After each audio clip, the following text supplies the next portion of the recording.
প্রিয় শিক্ষার্থীবৃন্দ, আসসালামু আলাইকুম। কিশোর বাতায়নের পক্ষ থেকে তোমাদেরকে আজকের ফিন্যান্স ব্যাংকিং ও বীমা প্রথম পত্রের চতুর্থ অধ্যায় আর্থিক বিশ্লেষণ যে অধ্যায়টি রয়েছে সে অধ্যায়ে আজকে তোমাদের ক্লাসে স্বাগত জানাচ্ছি। তোমরা যে যেখান থেকে আমার সাথে এই ক্লাসে অংশগ্রহণ করছো, তোমরা আমার সাথে খাতা কলম নিয়ে একত্র হয়ে বসে যাও। তার আগে কেউ একজন কমেন্টস করে আমাকে জানাও যে আমার সাউন্ডটা ঠিক হয়েছে কিনা। তো বরাবরের মতো প্রতি বৃহস্পতিবারে আমরা তোমাদের সাথে একত্রে হই ফিন্যান্স ব্যাংকিং বীমা প্রথম পত্রের এই ক্লাসটি নিয়ে। তো তোমরা পাশে যদি একটু খাতা কলম রাখো তাহলে তোমাদের জন্য আজকের ক্লাসটি খুব উপভোগ্য হবে আশা করি। আমার সাউন্ডটা কি ক্লিয়ার আছে?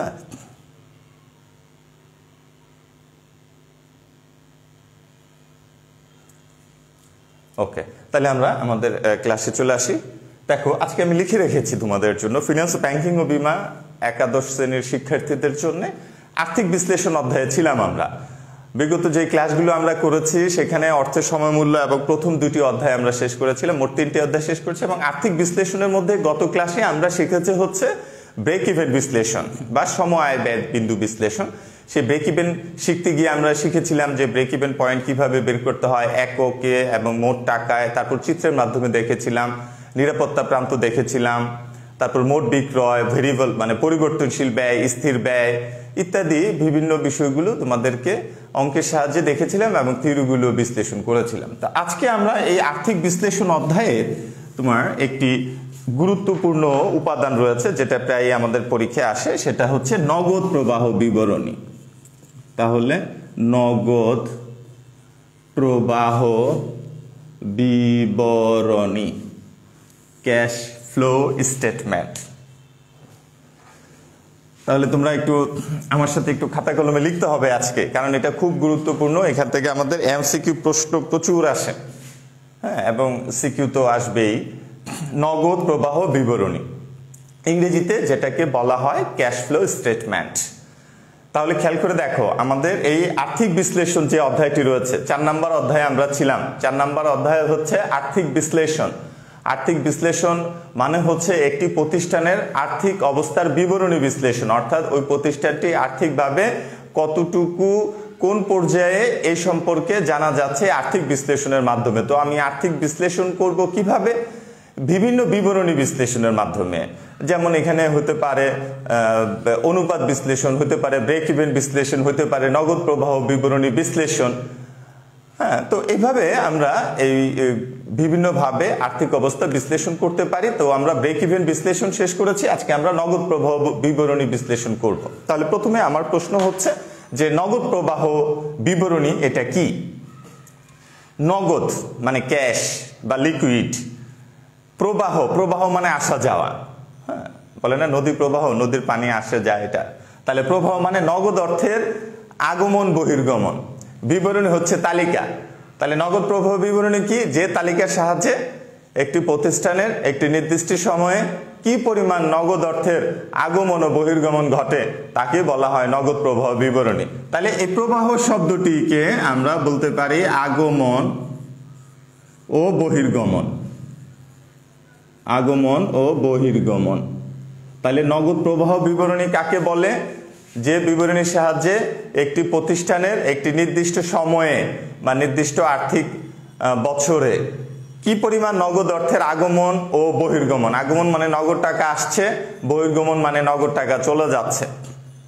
তাহলে আমরা আবার বলতে পারি যে বিবরণীর সাহায্যে একটি প্রতিষ্ঠানের একটি নির্দিষ্ট আর্থিক বছরে কি পরিমাণ নগদ অর্থের আগমন ঘটেছে ও বহির্গমন ঘটেছে এবং কি পরিমাণ নগদ উদ্বৃত্ত রয়েছে তাকেই বলা হয় নগদ প্রবাহ বিবরণী। তাহলে 3টে জিনিস এখানে আমাদের গুরুত্বপূর্ণ এই বিবরণীর মধ্যে: নগদ আগমন, নগদ বহির্গমন ও নগদ উদ্বৃত্ত। এর মানে হচ্ছে নগদ টাকা আসছে, তোমার ক্যাশ ইনফ্লো হয়েছে, নগদ টাকা চলে গেছে, বহির্ফ্লো হয়েছে বা নগদ চলে গেছে। আর এখানে আমাদের দুইটার ব্যালেন্সটা রইল উদ্বৃত্ত।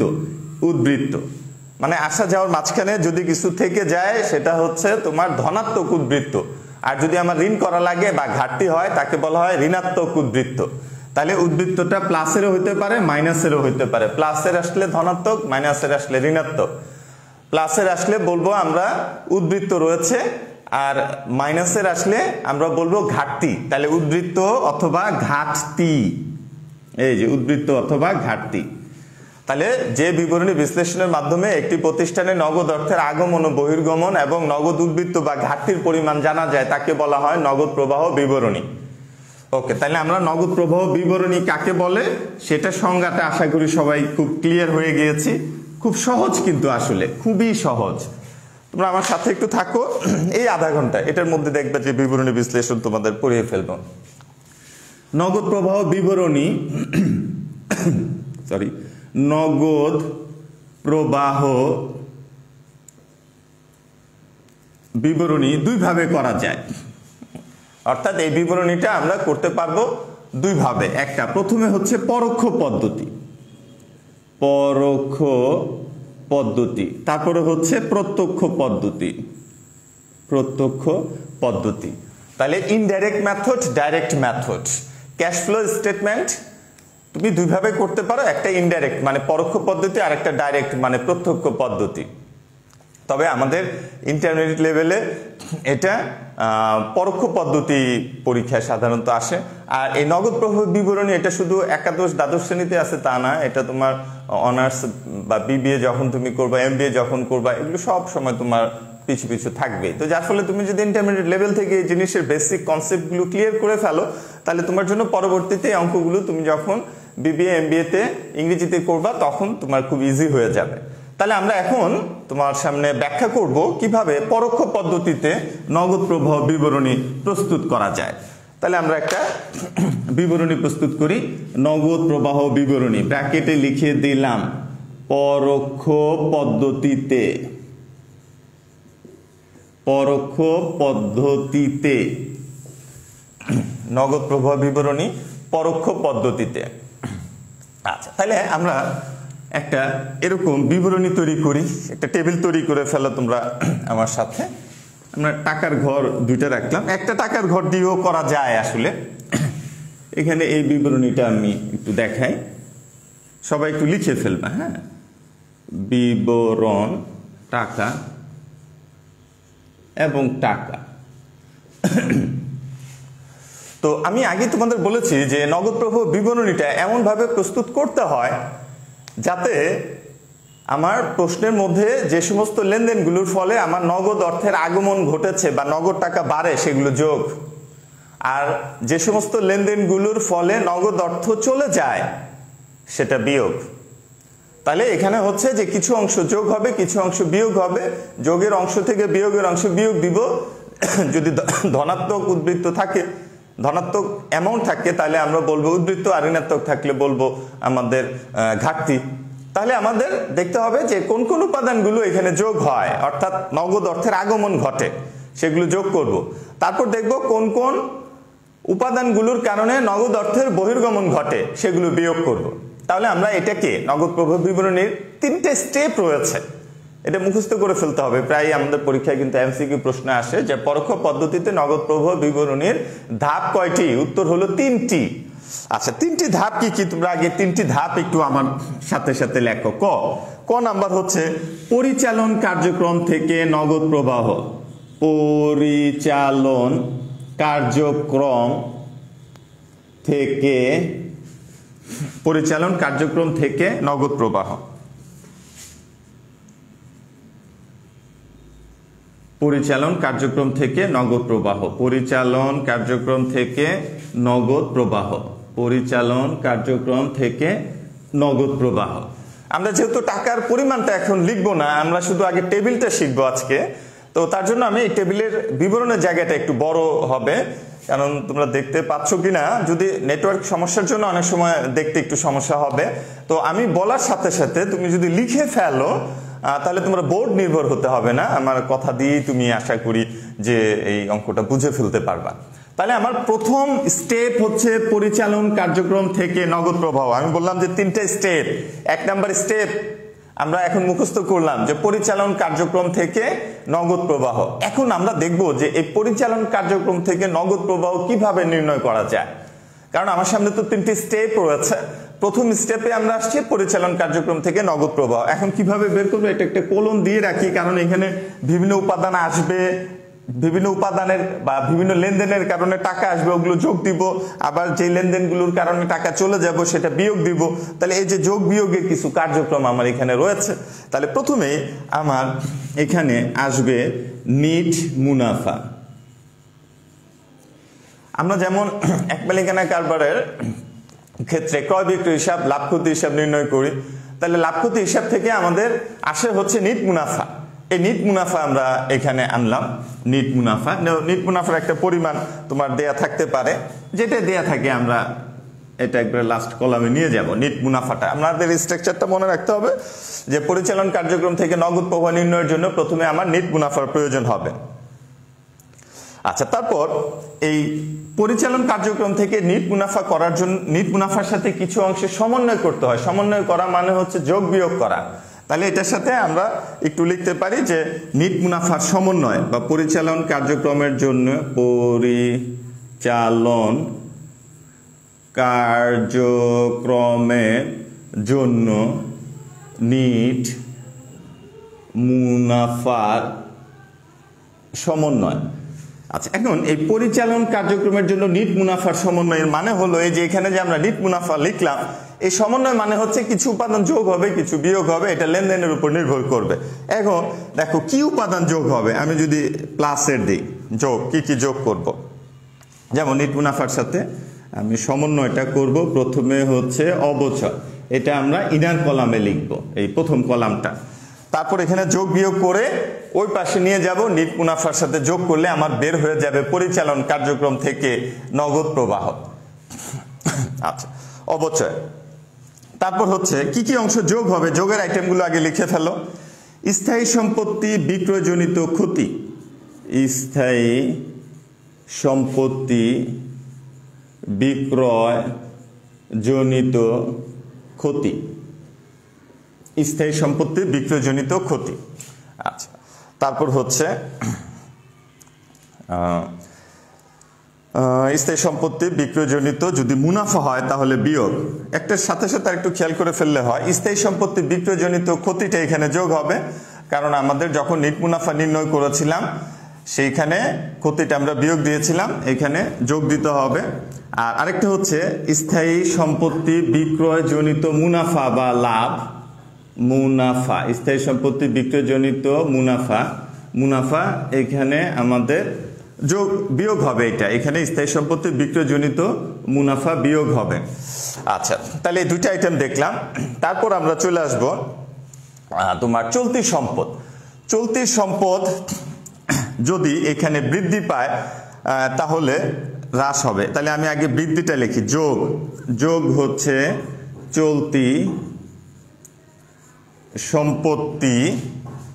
সম্পত্তি হ্রাস, আর বিয়োগ হচ্ছে তার বিপরীত চলতি সম্পত্তি বৃদ্ধি। ওকে, এখানে আমি ইনার কলামে টাকাগুলো লিখব, লিখে এই যোগ বিয়োগ করে যে অ্যামাউন্টটা এখানে আসবে সেটা আমি যখন নিট মুনাফার সাথে যোগ করব তখন সেই অ্যামাউন্টটার নাম হবে পরিচালন কার্যক্রম থেকে নগদ প্রবাহ। আচ্ছা, তাহলে এখানে এই যোগ বিয়োগের অংশটা আরেকটু ব্যাখ্যা করি, তাহলে তোমার সুবিধা হবে। পরিচালন কার্যক্রম থেকে নগদ প্রবাহ নির্ণয় করার জন্য প্রথমে আমার প্রয়োজন হচ্ছে নিট মুনাফা। নিট মুনাফার সাথে পরিচালন কার্যক্রম থেকে নগদ প্রবাহ নির্ণয় করার জন্য কিছু অংশে সমন্বয় প্রয়োজন হয়। সমন্বয় প্রয়োজন হচ্ছে যে বিভিন্ন লেনদেনের কিছু অংশ যোগ হবে, কিছু অংশ বিয়োগ হবে, এই হচ্ছে এখানকার সমন্বয়টি। আচ্ছা, তারপর হলো কি কি সমন্বয় হবে, অবচয় যোগ হবে সবসময়। প্রশ্নে অবচয় যদি দেয়া থাকে তাহলে সেই অবচয়ের পরিমাণটা নিয়ে আসতে হবে, আর দেয়া না থাকলে বের করে নিতে হবে। আচ্ছা, তারপর স্থায়ী সম্পত্তি বিক্রয়জনিত ক্ষতি এখানে যোগ হবে, স্থায়ী সম্পত্তি বিক্রয়জনিত মুনাফা এখানে বিয়োগ হবে। তারপর চলে আসি চলতি সম্পত্তি হ্রাস বৃদ্ধি।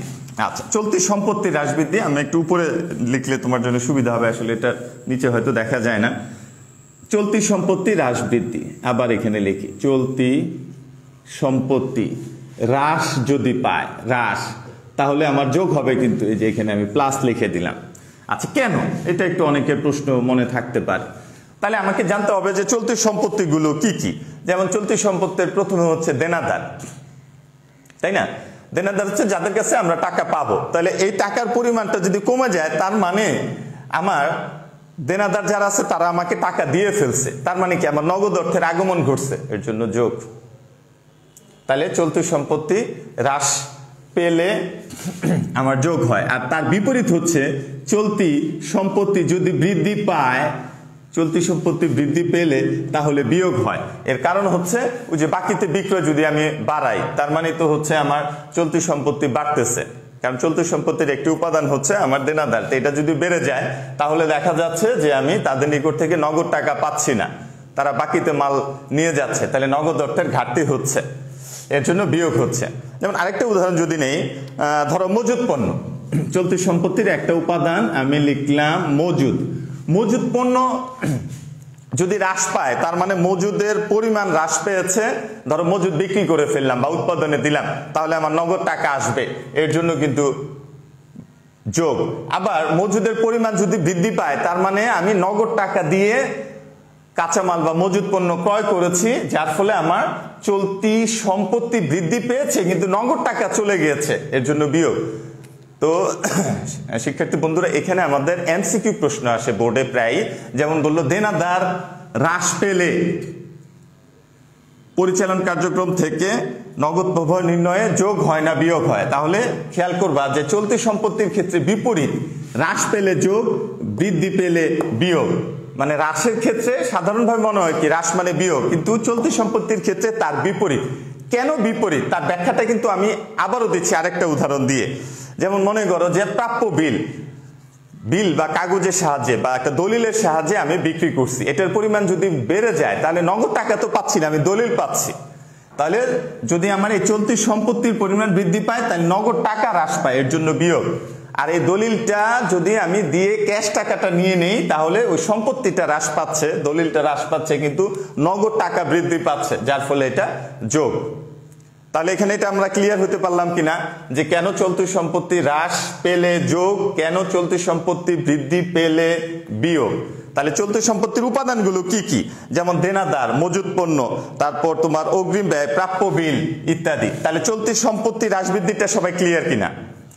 ওকে, তারপরে আমরা এখন এটার সাথে আরেকটু আছে চলতি দায়। চলতি দায় বৃদ্ধি যদি পায় তাহলে যোগ, আর বিয়োগ হচ্ছে চলতি দায়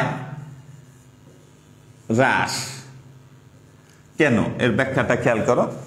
চলতি দায়, যেমন মনে করো চলতি দায়ের একটা উপাদান নেই, ধরো দেনাদারি না, আমরা পাওনাদার নিলাম, তাহলে আমার পাওনাদার আমার কাছে টাকা পাবে, তো তাদের পরিমাণটা যদি বৃদ্ধি পায় তার মানে কি আমি নগদ টাকায় কিনি নাই, বাকিতে ক্রয় করতেছে, তার মানে পাওনাদার বৃদ্ধি পাচ্ছে কিন্তু আমার নগদ টাকা তো আর যাচ্ছে না, যার ফলে নগদের ক্যাশ পরিমাণ বৃদ্ধি পাচ্ছে, যার ফলে আমাদের এটা যোগ হবে। আবার পাওনাদার হ্রাস মানে হচ্ছে যে আমরা যাদের কাছ থেকে বাকিতে ক্রয় করেছিলাম তাদেরকে টাকা দিয়ে দিচ্ছি, এর জন্য তো পাওনাদারটা হ্রাস পেয়ে যাচ্ছে, এটা মাইনাস। তার মানে এখানে তোমাকে চিন্তা করতে হবে কোন কাজগুলোর ফলে তোমার নগদ টাকা বাড়বে, যোগ, নগদ টাকা চলে যাবে, বিয়োগ। তাহলে চলতি সম্পত্তি ও চলতি দায়ের সাথে বিপরীত সম্পর্ক বিদ্যমান। এক কথায় মনে রাখবা যে চলতি সম্পত্তির ক্ষেত্রে চলতি সম্পত্তিগুলি যদি বৃদ্ধি পায় তাহলে মাইনাস, মানে চলতি সম্পত্তির ক্ষেত্রে বিপরীত সম্পর্ক। আর চলতি দায়ের ক্ষেত্রে সরাসরি সম্পর্ক, চলতি দায় যদি বাড়ে তাহলে যোগ, চলতি দায় যদি কমে তাহলে বিয়োগ। তাহলে আমার নিট মুনাফার সাথে সমন্বয় করব কি, অবচয় স্থায়ী সম্পত্তি বিক্রয়জনিত ক্ষতি যোগ স্থায়ী সম্পত্তি বিক্রয়জনিত মুনাফা বিয়োগ, আর চলতি সম্পত্তি ও চলতি দায়ের হ্রাস বৃদ্ধি। এই কয়েকটা কাজ যোগ বিয়োগ করলে আমার যেই অ্যামাউন্টটা থাকবে তার নামই হচ্ছে পরিচালন কার্যক্রম থেকে নিট নগদ প্রবাহ। তার মানে যোগ বিয়োগ করার পর লাস্টে যে উদ্বৃত্তটা থাকবে ওটার নাম হচ্ছে পরিচালন কার্যক্রম থেকে নিট নগদ প্রবাহ। দেখো তোমাদের এটা ক্লিয়ার হইতে হবে কিন্তু। তাহলে এক কথায় আমি আবারও তোমাকে বুঝিয়ে দেই, দেখো। আচ্ছা, তাহলে তোমাকে যদি বলা হয় পরিচালন কার্যক্রম থেকে নিট নগদ প্রবাহ তুমি কিভাবে তৈরি করবে, তাহলে তোমার স্টেপগুলো কি দাঁড়াচ্ছে? প্রথমে নিট মুনাফা, নিট মুনাফার সাথে কিছু উপাদানের সমন্বয় করতে হবে। সমন্বয় কিভাবে করব, তাহলে আমি সংক্ষিপ্ত বলি। নিট মুনাফা, আবারও বলতেছি যারা ক্লিয়ার না, নিট মুনাফা, তার সাথে আমি সমন্বয় করব কি দিয়ে? প্রথমে আমি আনবো অবচয়, অবচয় আনলাম, খেয়াল করো, অবচয়, অবচয়ের সাথে আমার কিছু অংশ যোগ বিয়োগ হবে। কি যোগ বিয়োগ করব? প্রথমে আনবো স্থায়ী সম্পত্তি। স্থায়ী সম্পত্তি বিক্রি জনিত ক্ষতি হলে এখানে যোগ, আর মুনাফা হলে বিয়োগ। স্থায়ী সম্পত্তির ক্ষেত্রে বিপরীত অংশ মনে রাখবে। স্থায়ী সম্পত্তি বিক্রয় করে যদি ক্ষতি হয় তাহলে যোগ, স্থায়ী সম্পত্তি বিক্রি করে যদি মুনাফা হয় তাহলে বিয়োগ। আচ্ছা, তারপরে আসি আমরা চলতি সম্পত্তি। চলতি সম্পত্তি বৃদ্ধি পেলে বিয়োগ, চলতি সম্পত্তি হ্রাস পেলে যোগ। তারপরে আসে চলতি দায়। চলতি দায় বৃদ্ধি পেলে যোগ, চলতি দায় হ্রাস পেলে বিয়োগ। করার পর যে উপাদানটা আসবে এগুলোর যোগফলটা, এই যোগফলটা নিট মুনাফার সাথে যোগ করলে পাওয়া যায় পরিচালন কার্যক্রম থেকে নিট নগদ প্রবাহ। ওকে, আর কেন কোনটা যোগ বিয়োগ হয় তার ব্যাখ্যা তোমাদের দিয়ে দিয়েছি, তাহলে তোমার মনে থাকবে। তুমি শুধু মুখস্থ করে কিন্তু পরীক্ষায় দিতে পারবা না। আবারও বলি, যেমন চলতি দায় বৃদ্ধি পেলে কেন যোগ হচ্ছে? চলতি দায় তার মানে আমার কাছে টাকা পায়, আমরা দিচ্ছি না তাকে, তো যার ফলে টাকাটা আমার থেকে যাচ্ছে, বৃদ্ধি, এর জন্য যোগ। আর চলতি দায় হ্রাস, আমার কাছে টাকা পাবে, হ্রাস পেলো মানে দিয়ে দিলাম ক্যাশ, নগদ অর্থ চলে গেছে, এর জন্য আমাদের বিয়োগ হয়েছে। তারপরে চলতি সম্পত্তি হ্রাস বৃদ্ধির ক্ষেত্রেও একই কথা প্রযোজ্য। চলতি সম্পত্তি যদি বৃদ্ধি পায় তাহলে নগদ টাকা আমার চলে যাচ্ছে, এর জন্য বিয়োগ। আর চলতি সম্পত্তি যদি হ্রাস পায় তাহলে নগদ টাকার আগমন ঘটছে, এর জন্য যোগ। তাহলে আমাদের প্রথম স্টেপ কি বলছিলাম? কয়টা স্টেপ? 3টি। 1 নাম্বার স্টেপ শিখলাম আমরা, পরিচালন কার্যক্রম থেকে নগদ প্রবাহ। পরিচালন কার্যক্রম থেকে নগদ প্রবাহ, এই প্রথম স্টেপ আমরা শিখলাম। ওকে, এবার খ নাম্বার দ্বিতীয় স্টেপ।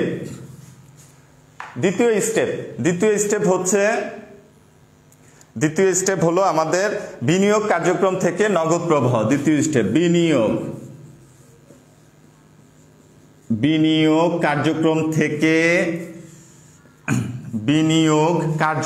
থেকে নগদ প্রবাহ। তো এটা আমাদের একটু খেয়াল রাখবে সবাই। আমরা পরিচালন কার্যক্রম শিখলাম, এবার দ্বিতীয় অংশ বিনিয়োগ কার্যক্রম থেকে নগদ প্রবাহ তৈরি। এটা একটু লিখে ফেলো কি কাজ হবে। যেমন প্রথমে কোন কোন আইটেম যোগ হবে? 1 নাম্বার আইটেম যোগ হবে স্থায়ী সম্পত্তি বিক্রয়। স্থায়ী সম্পত্তি বিক্রয়, আমি বলার সাথে সাথে লিখে ফেললে ভালো হয়। প্রথম হচ্ছে স্থায়ী সম্পত্তি বিক্রয়। কারণ কি, কেন এটা যোগ হবে? কারণ হচ্ছে তোমার স্থায়ী সম্পত্তি যদি আমরা বিক্রয় করি তাহলে বিক্রয় করে নগদ অর্থের আগমন ঘটে, এর জন্য এখানে যোগ হয়। কারণ সংজ্ঞায় আগে বলেছি যে সমস্ত লেনদেনগুলোর কারণে নগদ অর্থের আগমন ঘটে সেটা যোগ, আর নগদ অর্থ চলে যায় সেটা বিয়োগ। তাহলে এখানে পাইলাম স্থায়ী সম্পত্তি বিক্রয়, তাহলে বিক্রয় করলে টাকা আসে, এর জন্য যোগ। এখন তোমার প্রশ্ন হচ্ছে স্থায়ী সম্পত্তি এখানে কি কি? যেমন আমরা সবাই জানি এটা যন্ত্রপাতি, ভূমি, দালান ইত্যাদি। হ্যাঁ, যন্ত্রপাতি, ভূমি, দালান, আসবাবপত্র হইতে পারে, আসবাবপত্র।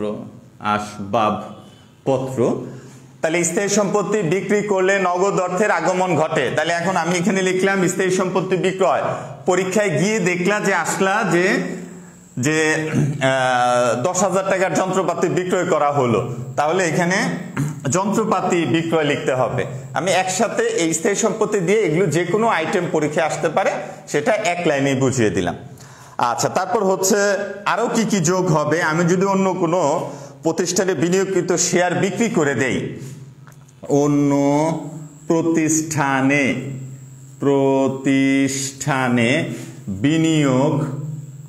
প্রতিষ্ঠানে বিনিয়োগ যদি বিক্রয় করে দেই, এর মানে হলো আমি ধরো অন্য প্রতিষ্ঠানে শেয়ার কিনেছিলাম, সেটা আমার জন্য বিনিয়োগ বা এই প্রতিষ্ঠানের জন্য বিনিয়োগ। এখন আমি করলাম কি করলাম, এটা বিক্রয় করে ফেললাম, তার মানে শেয়ার বিক্রি করছি, নগদ টাকা আসছে, তাহলে আমার এটা কি হবে? তাহলে আমার এটা যোগ হবে। এর মানে হচ্ছে নগদ অর্থের আগমন ঘটলে যোগ। আচ্ছা, তারপর হচ্ছে তোমার আর কি হতে পারে? এটা আরেক নামে থাকতে পারে পরীক্ষায়, বিনিয়োগ হ্রাস। এই শব্দটা এখানে থাকতে পারে, বিনিয়োগ হ্রাস। বিনিয়োগ হ্রাস, তাহলে বিনিয়োগ হ্রাস পাওয়া মানে কি? এই যে আমি বিক্রি করছি, বিক্রি করলে টাকা আসলো, এখন তুমি হ্রাস শব্দ দেখে যদি আবার তুমি চিন্তা করো তাহলে তো তোমার মনে হবে হ্রাস পাইলে মনে হয় বিয়োগ, বিষয়টা ওরকম না। এখানে কি হ্রাস পেয়েছে? এখানে হ্রাস পেয়েছে যে অন্য প্রতিষ্ঠানে আমি যে বিনিয়োগটা করেছি সেই বিনিয়োগটা কমে গেছে, মানে আমি বিক্রি করে দিচ্ছি, তাহলে বিক্রি করে আমার টাকা আসছে, বিনিয়োগ কমছে বাট নগদ অর্থের আগমন ঘটছে। ওকে, তারপর আরো যোগ হবে, আমি যদি অন্য প্রতিষ্ঠান থেকে ঋণ নেই তাহলে অন্য প্রতিষ্ঠান থেকে গৃহীত ঋণ, অন্য প্রতিষ্ঠান থেকে গৃহীত ঋণ, অর্থাৎ অন্য প্রতিষ্ঠান থেকে আমি যদি ঋণ নেই তাহলে আমার এটা টাকা আসতেছে, এর জন্য যোগ। তারপর হতে পারে বিয়োগ কি কি, বিয়োগটা আমি উপরে দেখাই, বিয়োগ হবে কি কি বা এখানে লিখে দিই, তিনটা তোমরা লিখতে পারছো আশা করি। একটা হচ্ছে স্থায়ী সম্পত্তি বিক্রয়, অন্য প্রতিষ্ঠানের বিনিয়োগ, বিক্রয়, অন্য প্রতিষ্ঠান থেকে গৃহীত ঋণ, এই তিনটা কাজের ফলে টাকা আসতেছে, এর জন্য যোগ। এখন কোন কাজ করলে টাকা চলে যাবে অর্থাৎ বিয়োগ হবে সেই আইটেমগুলো আমরা এখন লিখব। তাহলে এখানে আইটেম হচ্ছে স্থায়ী সম্পত্তি যদি আমি ক্রয় করি, যে কাজগুলো আমরা বিক্রি করছি এখন সেগুলো ক্রয় করলে টাকা চলে যায়, এর জন্য বিয়োগ। তাহলে স্থায়ী সম্পত্তি ক্রয় করছি মানে আমার সম্পত্তির পরিমাণ বাড়ছে কিন্তু নগদ অর্থ হ্রাস পেয়েছে, এর জন্য এটা বিয়োগ করে ফেলতে হচ্ছে, কারণ আমার এই নগদ প্রবাহ বিবরণীর উদ্দেশ্য হচ্ছে যে নগদ অর্থের আগমন বা বহির্গমন, এর জন্য। তাহলে স্থায়ী সম্পত্তি ক্রয় করলে টাকা চলে যায়, এর জন্য বিয়োগ। আবার হতে পারে অন্য প্রতিষ্ঠানের শেয়ার ক্রয়, অন্য প্রতিষ্ঠানের শেয়ার ক্রয় করলে মানে এটা হচ্ছে আসলে বিনিয়োগ বৃদ্ধি, এক কথায় অন্য প্রতিষ্ঠানের শেয়ার ক্রয় মানে হচ্ছে বিনিয়োগ বৃদ্ধি, বিনিয়োগ বৃদ্ধি করলে তোমার টাকা চলে যাচ্ছে। আচ্ছা, আর কি হতে পারে? অন্য প্রতিষ্ঠানকে ঋণ দান, অন্য প্রতিষ্ঠানকে ঋণ প্রদান বা ঋণ দান, প্রতিষ্ঠানকে ঋণ দান, অন্য প্রতিষ্ঠানকে ঋণ দান। তাহলে খেয়াল করে দেখো যে এই তিনটা কাজের অ্যামাউন্টটা বিয়োগ হবে। তাহলে মনে রাখার সহজ উপায় হচ্ছে যে তোমাকে যেটা বলেছি কোন কাজ করলে নগদ অর্থের আগমন ঘটে আর কোনটা করলে নগদ অর্থের বহির্গমন ঘটে। তাহলে এখানে স্থায়ী সম্পত্তি ক্রয় করলে টাকা চলে যায়, অন্য প্রতিষ্ঠানের শেয়ার ক্রয় করলে টাকা চলে যায়, বিনিয়োগ যদিও বৃদ্ধি পায়, অন্য প্রতিষ্ঠানকে ঋণ প্রদান করলে টাকা চলে যায়, এই কাজগুলোর কারণে এগুলো মাইনাস হয়েছে কারণ নগদ অর্থের বহির্গমন ঘটেছে, এর জন্য এটা বিয়োগ হয়েছে। আচ্ছা, তাহলে এই তিনটা বা এই ছয়টা যে উপাদানগুলো যেটা থাকবে পরীক্ষা একটাও থাকতে পারে উপাদান, দুইটাও থাকতে পারে, এগুলোর যোগ বিয়োগ করে যে অ্যামাউন্টটা হবে ওইটার নামই হচ্ছে বিনিয়োগ কার্যক্রম থেকে নগদ প্রবাহ বা বিনিয়োগ কার্যক্রম থেকে নিট নগদ প্রবাহ। এবার লাস্ট অংশ আমাদের, এটার নাম হচ্ছে অর্থায়ন কার্যক্রম থেকে নগদ প্রবাহ। অর্থায়ন কার্যক্রম থেকে নগদ প্রবাহ আমাদের গ নাম্বার অংশে চলে আসছে। আমরা বলছিলাম তিনটা অংশ কি কি মনে আছে তো? প্রথম দুইটা, একটা হচ্ছে পরিচালন কার্যক্রম থেকে নগদ প্রবাহ নির্ণয়, দুই হচ্ছে বিনিয়োগ কার্যক্রম থেকে নগদ প্রবাহ নির্ণয়। এখন আমরা দেখতেছি তিন হচ্ছে অর্থায়ন কার্যক্রম থেকে নিট নগদ প্রবাহ নির্ণয়। তাহলে আমরা দেখি অর্থায়ন কার্যক্রম থেকে কি কি লেনদেনগুলো হয় বা কোন কাজ করার ফলে যোগ হয়, কোন কাজ করার ফলে বিয়োগ হয়। তাহলে আমরা এখন এটা একটু দেখি। প্রথম হচ্ছে যে যোগ হবে কোন কাজের ফলে, যেমন সাধারণ বা ইকুইটি শেয়ার ইস্যু, সাধারণ শেয়ার ইস্যু অথবা পরীক্ষায় থাকতে পারে বিক্রয়। শেয়ার ইস্যু করা মানে হচ্ছে যে প্রতিষ্ঠানের মোট মূলধনের ক্ষুদ্র ক্ষুদ্র অংশ হচ্ছে শেয়ার, এই অংশগুলো যদি বিক্রি করি তাহলে নগদ অর্থের আগমন ঘটে। ইস্যু করা মানে হচ্ছে বাজারে বিক্রি করা, তার মানে এই বিক্রয়গুলো করলে নগদ অর্থে আসে, প্রতিষ্ঠানের কাছে আসে, এর জন্য যোগ, অর্থাৎ ক্যাশ ইনফ্লো হয়েছে। তাহলে আমরা যদি শেয়ার ইস্যু করি তাহলে আমাদের নগদ অর্থের আগমন ঘটবে, এর জন্য এটা যোগ হবে। দ্বিতীয় অংশ, যদি আমরা ঋণপত্র বিক্রয় করি, ঋণপত্র বিক্রয়, দেখো ঋণপত্র ক্রয় করলে কিন্তু আবার আমার চলে যাবে বিনিয়োগ কার্যক্রম থেকে নগদ প্রবাহে। আমরা এখানে ঋণপত্র বিক্রি করছি মানে আমাদের প্রতিষ্ঠানে টাকা আসছে। আচ্ছা, তার বিপরীত কোনগুলো বিয়োগ হবে? তাহলে দুটা পাইলাম যোগ। বিয়োগ হবে কি কি? বিয়োগ হবে যে কাজগুলো করার ফলে আমার টাকা চলে যাচ্ছে। যেমন কি কি চলে যাচ্ছে? ঋণপত্র পরিশোধ, ঋণ নিছিলাম এখন পরিশোধ করে দিচ্ছি, ঋণপত্র পরিশোধ। ঋণপত্র পরিশোধ করলে টাকা চলে যায়, এর জন্য মাইনাস। লভ্যাংশ প্রদান, লভ্যাংশ প্রদান, লভ্যাংশ প্রদান। তাহলে লভ্যাংশ কি? লভ্যাংশ হচ্ছে যে কোনো যৌথ মূলধনী কোম্পানির শেয়ার বিক্রয় করলে শেয়ার হোল্ডারদেরকে শেয়ারের বিপরীতে যে মুনাফা বা যে রিটার্নটা প্রদান করা হয় সেটাই হচ্ছে লভ্যাংশ। তো লভ্যাংশ প্রদান করলে প্রতিষ্ঠান থেকে টাকা চলে যায়, লভ্যাংশ প্রদান করলে প্রতিষ্ঠান থেকে টাকা চলে যায়, এর জন্য এটা বিয়োগ হবে। আর কি থাকতে পারে? এই কয়েকটাই যোগ বিয়োগ করলাম, করার পর যে উপাদানটা আসবে, যোগ বিয়োগ করার পর যা আসবে তার নাম হচ্ছে অর্থায়ন কার্যক্রম থেকে নিট নগদ প্রবাহ। তাহলে আমরা তিনটা জিনিস বের করা শিখলাম। সামারি করি। ক, পরিচালন, শব্দগুলো মুখস্থ রাখবা, পরিচালন কার্যক্রম থেকে নিট নগদ। খ শিখলাম বিনিয়োগ কার্যক্রম থেকে নিট নগদ। গ দেখলাম অর্থায়ন কার্যক্রম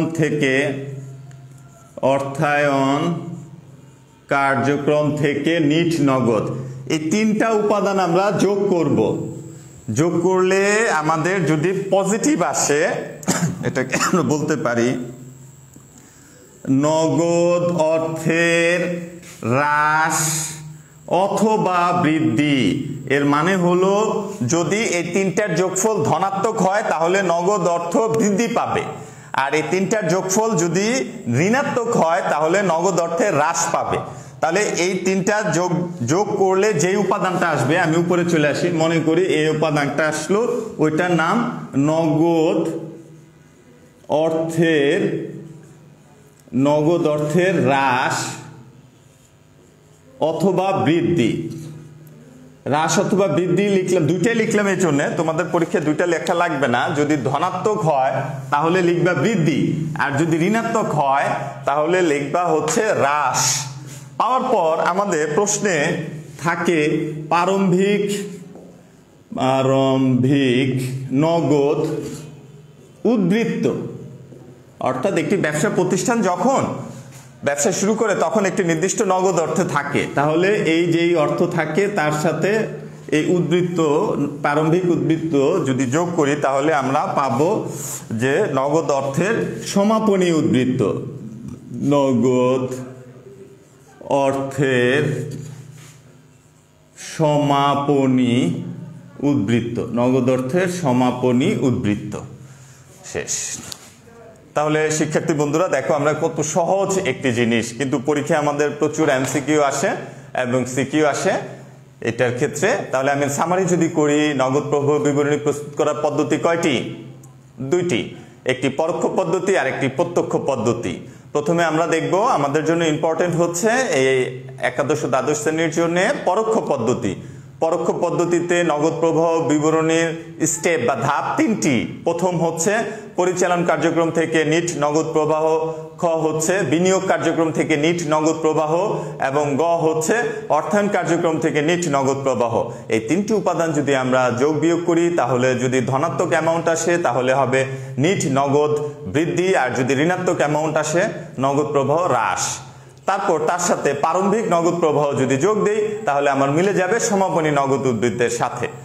এই ছিল আজকে আমাদের যেই নগদ প্রবাহ বিবরণী নির্ণয়ের পরোক্ষ পদ্ধতি, তার স্টেপগুলো, তার পদ্ধতিগুলো।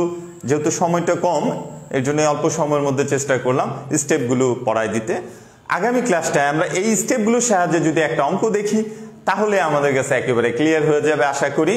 তো শিক্ষার্থী বন্ধুরা তোমরা এই স্টেপগুলো একটু মুখস্থ রাখো, যার যে কোনো বই থেকে উদাহরণের অঙ্কগুলো একটু দেখো, আজকে দেখে নিজে নিজে চিন্তা করো যে কেন এটা যোগ হলো, কেন এটা বিয়োগ হইলো, বা আমি যে কথাগুলো বললাম কথাগুলোর সাথে তুমি যে কোনো বইয়ের অঙ্কগুলো একটু মিলিয়ে যদি পড়ো তাহলে আসলে পড়াশোনা যদি তুমি নিজে বাসায় একা বসেও কিন্তু করা যায়, তোমার নিজের ইচ্ছাটাই যথেষ্ট।